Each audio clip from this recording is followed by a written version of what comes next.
Welcome back to our weekend woodworking tip series where I show you some of the best tips, tricks, and simple jigs that I've picked up over the years.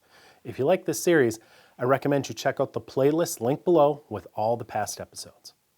Normally I feature 5 tips per episode, but this time I'm going to do some extras because I want to share some of the best drill press related tips that I've seen.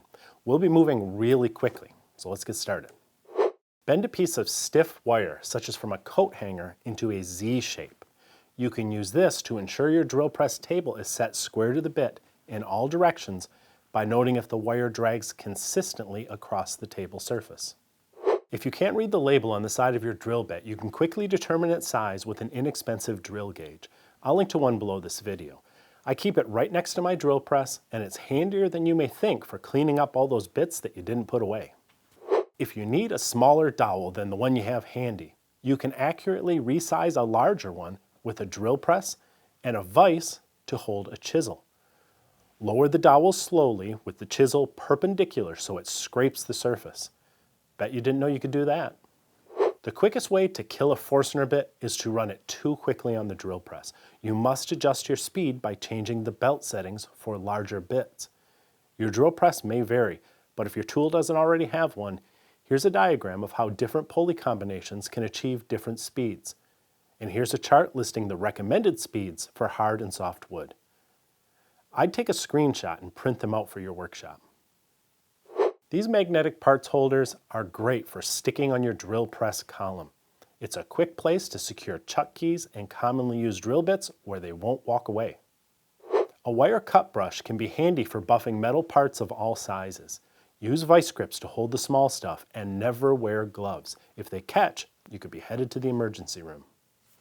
A fence can make it much easier to repeat the same hole in multiple workpieces or to drill many holes in a straight line. A simple strip of wood can serve as a fence if you have a pair of clamps. 2 fences can securely hold small parts as well. Another way to hold small objects is with a wooden screw clamp, which has a nice flat surface that's perfect for stabilizing parts. You can add a second clamp, turned to 90 degrees, to provide more support, especially with round objects. You can even attach notched blocks with double-sided tape to the jaws for holding small cylindrical objects. The holes and slots in a drill press table are there for a reason. You may as well use them. For example, a bolt and a stick of wood can make a quick hold down so you can keep your fingers safe as you work. Don't forget that a drill press isn't just for making round holes. You can use it to remove the waste from joinery as well, including mortises and even dovetails. I'll link to some tutorials about that below this video.